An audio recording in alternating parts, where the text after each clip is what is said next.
कल रात की बात है। मैं अपने कमरे में अकेला था। ऊपर वाली लाइट फ्यूज़ थी, इसीलिए पूरा कमरा हल्का सा पीला और धुंधला लग रहा था। बाहर से आती हवा खिड़की को बार बार हिला रही थी और कमरे में एक अजीब सी खामोशी पसरी थी। फ़ोन पर स्क्रॉल करते करते अचानक मुझे किसी के रोने की बहुत धीमी भरी हुई आवाज़ सुनाई दी, जैसे कोई सांस रोककर सिसक रहा हो।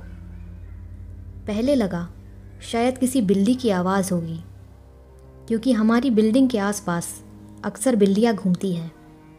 लेकिन ये आवाज़ तो किसी इंसान के जैसी लग रही थी, औरत जैसी, धीमी, टूटी हुई, जैसे कोई घुटते हुए रो रहा हो।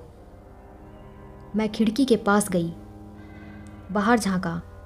पूरा गलियारा खाली, सड़क सुनसान, नीचे चौकीदार भी नहीं था। आवाज़ रुक गई। मैंने सोचा शायद मेरा वहम होगा, लेकिन जैसे ही वापस मुड़ने लगा, उसी पल रोने की आवाज़ और साफ सुनाई दी। इस बार अंदर से, मेरे कमरे के अंदर से। मेरे पैरों में जैसे जान ही नहीं रही। आवाज़ हल्की हल्की बढ़ रही थी और लगता था जैसे किसी बंद जगह से आ रही हो। मेरी नज़र धीरे धीरे कमरे के कोने में रखी बड़ी अलमारी पर जाकर रुकी। लकड़ी का दरवाज़ा थोड़ा सा खुला हुआ था और उसी दरार से सिसकियाँ छन कर बाहर आ रही थी। गला सूख गया, दिल जैसे कानों में धड़क रहा था। फिर भी समझ नहीं आया कि हिम्मत कहाँ से आई। मैं धीरे धीरे अलमारी के पास गया। इतने करीब से रोने की आवाज़ बिल्कुल साफ थी, जैसे कोई अंदर बैठा हो, जैसे कोई बहुत दर्द में हो।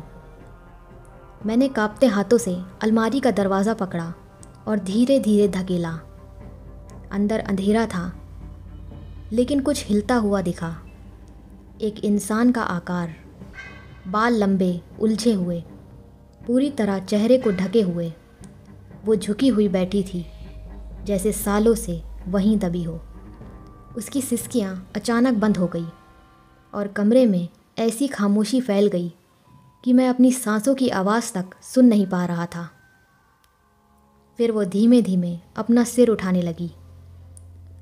चेहरा दिखा नहीं, सिर्फ काले बाल और अंदर से आती एक अजीब ठंडी सांस। फिर एकदम स्थिर खाली आवाज़ में उसने कहा, तुम्हारा कमरा मुझे वापस चाहिए। उसकी आंखें, मैं कसम खाता हूँ, वो इंसान थी ही नहीं। जैसे कोई पुराना जला हुआ कोयला चमक रहा हो। मैंने पीछे हटने की कोशिश की, पर पैर जम गए। अगले ही पल अलमारी का दरवाज़ा फिर अपने आप ज़ोर से बंद हो गया और कमरा बिल्कुल शांत। आज सुबह जब अलमारी खोली, वो खाली थी, लेकिन अंदर लकड़ी पर उंगलियों से खरोच कर सिर्फ एक लाइन लिखी थी, मैं रुकी हूँ।